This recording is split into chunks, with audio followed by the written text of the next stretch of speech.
எல்லாருக்கும் வணக்கங்க. இந்த வீடியோவில் மல்ச்சிங் ஷீட் விரிக்கிறத பற்றி தாங்க நம்ம பார்க்க போகிறோம். பொதுவாக மல்ச்சிங் ஷீட் வந்து நம்ம எல்லா விவசாயத்துக்குமே பயன்படுத்தலாங்க. ஒரு சில விவசாயத்துக்கு மட்டும் நம்ம பயன்படுத்த முடியாதுங்க. இந்த வீடியோவில் மல்ச்சிங் ஷீட்டோட பெனிஃபிட்ஸ், அப்புறம் மல்ச்சிங் ஷீட்டோட திக்னஸ், ஒரு ஏக்கருக்கு மல்ச்சிங் ஷீட் எவ்வளோ தேவை, அதனோட லென்த், அதனோட திக்னஸ் எல்லாமே இந்த வீடியோவில் நம்ம பார்க்கலாங்க. அப்புறம் மல்ச்சிங் ஷீட் விரித்து விவசாயம் பண்ணுறக்கும் மல்ச்சிங் ஷீட் இல்லாமல் விவசாயம் பண்ணுறக்கும் என்ன வித்தியாசம், அதனோட ஈல்டு, அதை பற்றி எல்லாமே பார்க்கலாங்க. வீடியோக்குள்ளே போகிறதுக்கு முன்னாடி நம்ம சேனலை இன்னும் சப்ஸ்கிரைப் பண்ணலைன்னா மறக்காமல் சப்ஸ்கிரைப் பண்ணிக்கோங்க. அந்த பெல் ஐக்கானையும் கிளிக் பண்ணிக்கோங்க.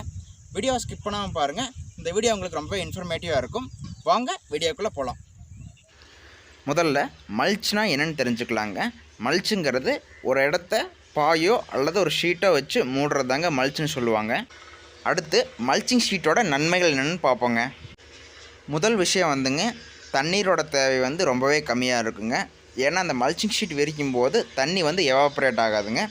ரெண்டாவது விஷயம், களை அதிகம் முளைக்காதுங்க. வேஸ்ட் கிராப்ஸுங்கிறதே ரொம்ப கம்மிங்க. மூணாவது விஷயம் என்னென்னா, இந்த மல்ச்சிங் ஷீட் வந்து கிரே கலருங்க. சன்லைட் வந்து இந்த மல்ச்சிங் ஷீட் மேலே பட்டு லீஃப்க்கு அடியே ரிஃப்ளெக்ட் ஆகும்போது இன்னுமே லீஃபோட க்ரோத் வந்து அதிகமாக இருக்குங்க. நாலாவது விஷயம் வந்து பார்த்தீங்கன்னா, சூரிய ஒளி வந்து வேருக்கு படாதுங்க. அப்போ வேருக்கு படாமல் இருக்கும்போது வேர் வந்து மேலாலேயே இருக்குங்க. இப்போ அந்த சூரிய ஒளி அந்த வேரில் பட்டுச்சுன்னா நிலத்தை நோக்கி வேர் போக ஆரம்பிச்சிருங்க. அப்போ என்ன ஆகுன்னா, ஈஸியாக வேர் மேலால் இருக்கும்போது தண்ணி ஈஸியாக அப்சர்வ் பண்ணிக்கோங்க. நம்ம விடுற உரமோ மருந்தோ எல்லாத்தையுமே ஈஸியாக அதை எடுத்துக்குங்க. அடுத்து மல்ச்சிங் ஷீட்டை பொறுத்தளவுக்கு ஒரு ஏக்கருக்கு 2000 மீட்டர் தேவைப்படுங்க. அதாவது 5 ரோலுங்க. ஒரு ரோலுங்கிறது 400 மீட்டர் லென்த் இருக்குங்க. வித்து வந்து 4 அடி இருக்குங்க. இதோட திக்னஸ் வந்து பார்த்தீங்கன்னா 20 மைக்ரானில் இருக்குங்க, 25 மைக்ரான் இருக்குது, 30 மைக்ரான் இருக்குங்க. இதோட ப்ரைஸ் வந்து 1500 ரூபாயிலிருந்து 1600 வரைக்கும் வருங்க. இது ஃபுல்லாமே பிளாஸ்டிக்கில் மேனுஃபேக்சர் பண்ணதாங்க, வெர்ஜின் மெட்டீரியல். மல்ச்சிங் ஷீட் விரித்து விவசாயம் பண்ணும்போது, அதாவது ஒரு ஏக்கருக்கு தர்பூசணி 15 டன் வரைக்கும் எடுத்துடலாங்க.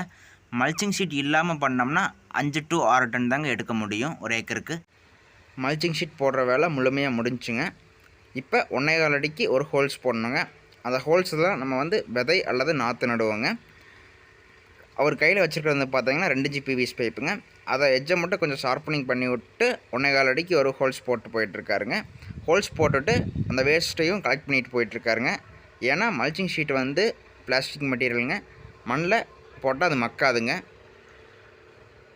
மல்ச்சிங் ஷீட்டை பற்றி எனக்கு தெரிஞ்ச சில விஷயங்கள் நான் அந்த வீடியோவில் ஷேர் பண்ணியிருக்கேங்க. ஸோ நான் இதோட இந்த வீடியோ முடிச்சுக்கிறேங்க. உங்களுக்கு இந்த வீடியோ பிடிச்சிருந்துச்சுன்னா லைக் பண்ணிவிட்டு நம்ம சேனலை சப்ஸ்கிரைப் பண்ணிடுங்க. நன்றிங்க.